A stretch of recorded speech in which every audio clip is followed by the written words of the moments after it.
সহযোদ্ধা, আপনারা জানেন যখনই রাষ্ট্রের মধ্যে বিভক্তি তৈরি হয় তখনই দেশীয় ষড়যন্ত্র এবং আন্তর্জাতিক ষড়যন্ত্র বাস্তবায়নের একটি সুযোগ উন্মুক্ত করে দেওয়ার সুযোগ হয়।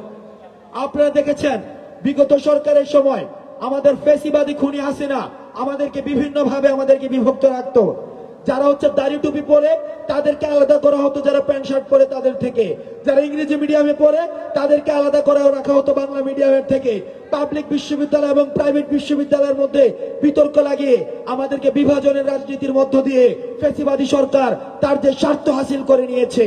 কিন্তু আমরা সচেতন শিক্ষার্থী হিসেবে, ছাত্র নাগরিক হিসেবে আমাদের যেহেতু একটি অবস্থান স্পষ্ট হয়েছে, আমরা ফ্যাসিবাদের বিপক্ষ শক্তি, আমরা অন্যায়ের বিপক্ষ শক্তি, চাঁদাবাজির বিপক্ষ শক্তি, টেন্ডারবাজির বিপক্ষ শক্তি।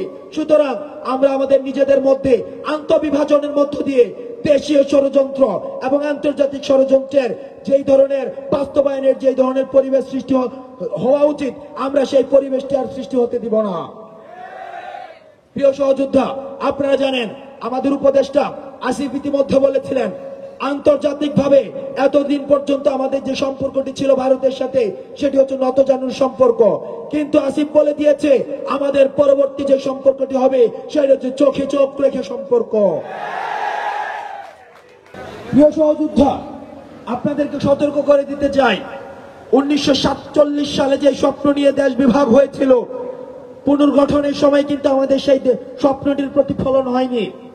1971 সালে মুক্তিযুদ্ধ আমাদের সার্বজনীন অংশগ্রহণের ভিত্তিতে হয়েছিল, কিন্তু রাষ্ট্র পুনর্গঠনের সময় বিভাজনের কারণে আমাদের 71 পরবর্তীতে কিন্তু আমাদের স্বপ্নগুলো পূরণ হয়নি। প্রিয় সহযোদ্ধা, 90-এ যখন আমাদের স্বৈরাচার পতন আন্দোলন হয়েছিল,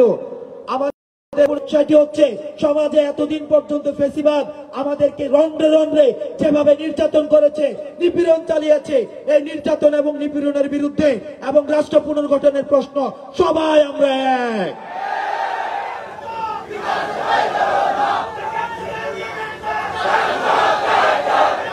প্রিয় সহযোদ্ধা, আমরা কিন্তু 5 আগস্টের পূর্বে আমাদের যে স্লোগানগুলো ছিল, আমরা এই স্লোগানে আমাদের অবস্থান স্পষ্ট করেছি। আমরা বারবার বলতাম দালালি না রাজপথ, আমরা রাজপথ বেছে নিয়েছিলাম, আমরা এখনো পর্যন্ত রাজপথ বেছে নেব। এই জায়গায় আমাদেরকে সতর্ক থাকতে হবে।